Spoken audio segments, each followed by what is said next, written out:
All right, Alexander, let's talk about what Germany did a couple of days ago, which is that they have switched off their last three nuclear power plants. That's it. Germany is heading towards an interesting energy world, I guess. I mean, Yeah, we are all going to be watching with a lot of interest to see how this all shapes out. What do you think? absolutely. It is quite remarkable. I mean, Germany got through the winter because it bought an awful lot of gas from Russia last year, as we know. It filled up its gas reserves. The winter was very mild, unusually mild, and of course they kept their nuclear power stations going through the winter, and they also reopened a lot of their old coal-fired stations. And now we got through the winter, so we can go back to our old green agenda. We're going to close down the nuclear power stations.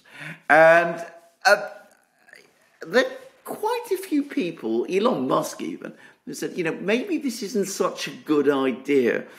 You don't know what next winter, the winter that's coming, how that's going to turn out. Maybe that's going to be a lot colder than the previous winter was. After all, you're not going to get gas from the Russians anymore, anything like the quantities that you did.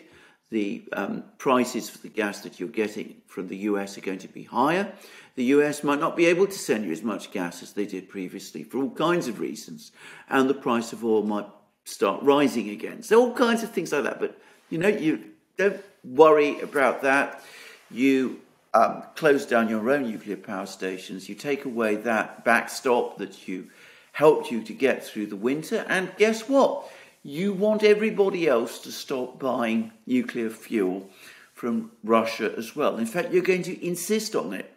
You're going to demand that nuclear power, imports of nuclear power from Russia must end. So that, France, Hungary, all of these countries that have very much committed themselves to nuclear power, well, they might be in the same boat as you. Of course, in France, even more so, because France uses nuclear power even more so. Now, to me, it looks nuts. You're in the middle of an energy crisis. You don't do this thing. I would add that Germany is going to become more dependent on coal over the next year or so anyway. But the Greens always started out as a anti-nuclear party. They are still, obviously, by far the dominant force in the German coalition. They got through the winter, and now they've achieved what they want. They've got a Germany without nuclear power. And as for coal, well, that's not quite as bad as nuclear power. And anyway, windmills will save us in the end. Yeah. You mentioned that Habeck came out with a statement the other day, and he said that he would like sanctions to be placed on Russian nuclear energy, and Rosatom basically is the company that he would like to sanction, the Russian nuclear energy company. Is that what this is about, or at least a part of it is about Germany saying, you know what, we can't make this type of play, this type of ask, which is to sanction Russia's nuclear industry, unless we ourselves shut down all our nuclear industry. Then when Hungary and France come back and they say, no, we're not going to go along with sanctions against Russia, at least not for the nuclear energy part, we as Germany can tell Hungary and France, look, we shut down our nuclear power. You need to do it as well. You see, we're not hypocrites. We're not telling you to shut down something that we ourselves have not closed down. Oh, I'm sure there's that element as well. But don't underestimate, as I said, the very, very strong anti-nuclear attitudes of the Greens. So on the one hand, they want to impose across-the-board sanctions on Russia. I mean, the Habeck, the Green leadership are, as has become absolutely clear, visceral Atlanticists, but also even more so, perhaps, visceral anti-Russian leaders. I mean, it's a deeply, profoundly anti-Russian party. So they want to cut off Europe completely from Russia. They want to force everybody to give up all their connections to Russia. They stop the gas, they stop the oil. They now want to stop the nuclear trade as well. But of course, at the same time, it fits in with their ideological beliefs and their origins in this case, which is as an anti-nuclear movement.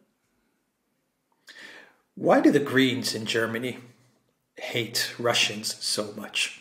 I mean, what's the reason? What's the reasoning there? Is this a? I'm just going to throw something out there, something crazy.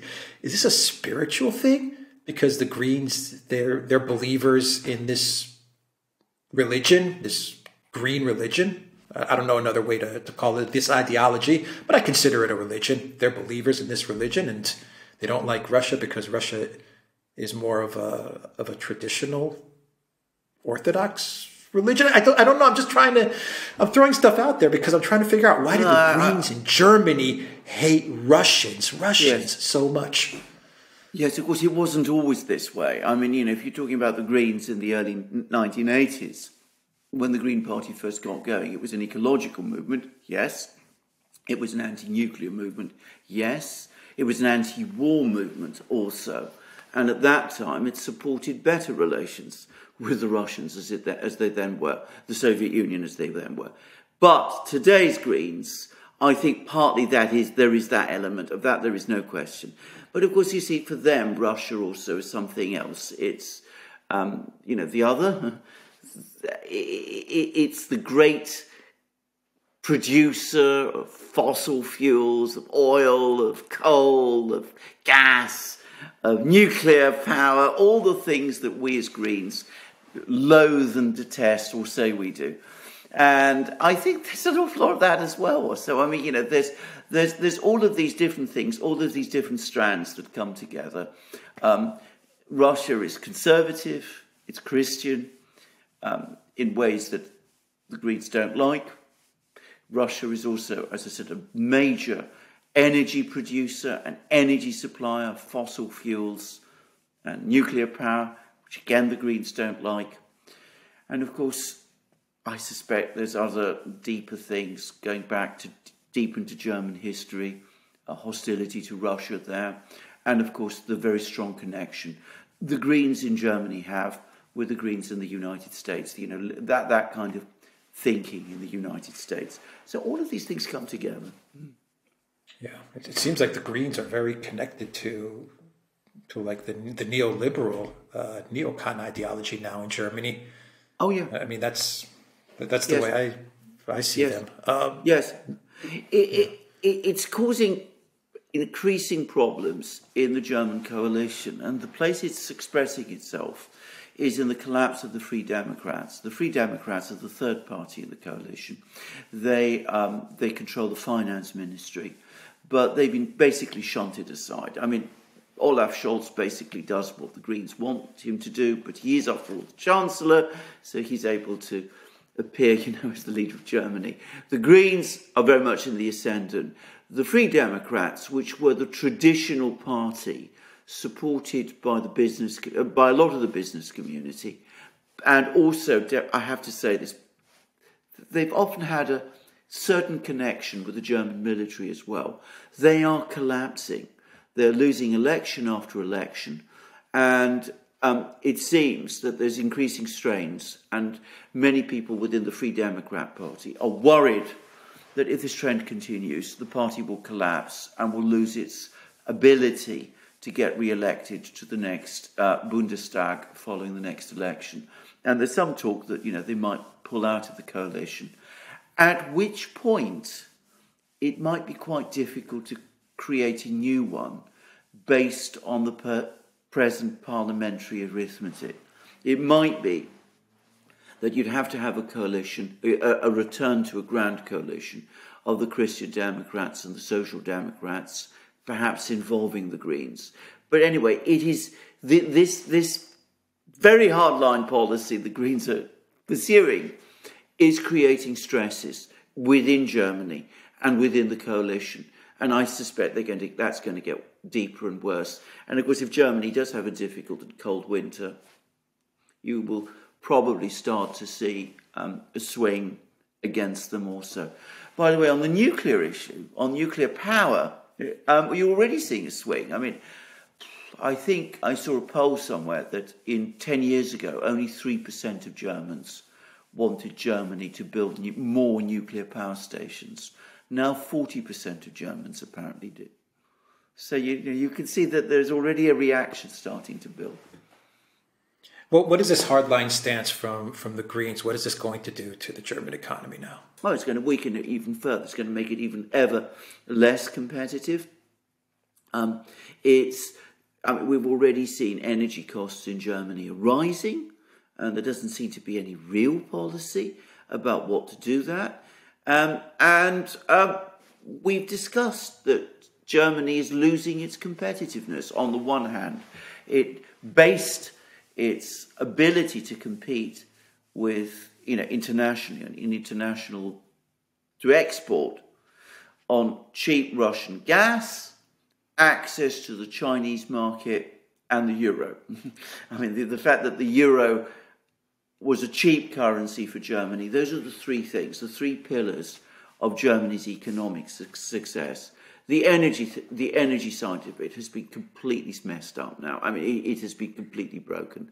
I mean, and this decision to opt out of nuclear power is going to make it even more so. Yeah. Their stance towards China isn't helping either. No, it's not. And Annalina's trip to China was not very absolutely. well received. No, big mistake absolutely. to send her. It was a colossal mistake to appoint a foreign minister at all. But, there she is, and she's gone to China, and she's going to... the Chinese, as far as I could see, barely gave her the time of day. Certainly they didn't wine and dine her the way Xi Jinping wined and dined Macron. There we go. So as you said, they're going to start agitating before long, presumably for some kind of a conflict with China. And that won't do the German economy any good either. Well, sanctions towards China, they're definitely on the sanctions escalator with China. So and China has already, from what I understand, Xi Jinping has outlined or he's formulated some sort of response to the sanctions as well. I mean, China's not just going to sit there and absorb these sanctions and just let it go. Of course not. Absolutely not. No way. Yeah. Okay. Anything else to add on this story? No.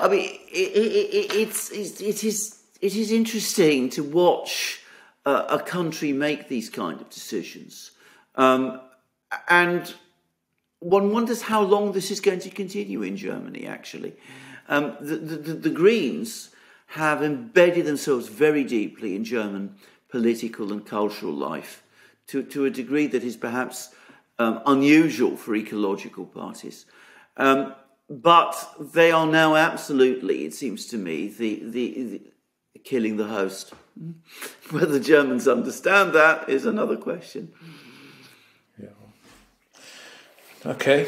Do you think they understand that? Germans or not? The Germans? No, I don't think they do. I think some Germans. I think some regions do. I think some regions do. I think in Eastern Germany, certainly they do. But I think a lot of Germans don't and would be very, very angry with you if you pointed it out to them. Okay. We will leave it there. TheDuran.locals.com. We are on Rumble, Rockfin, Odyssey, BitChute, and Telegram. And go to the Duran shop. Use the code GOODDAY. Get 10% off. Take care.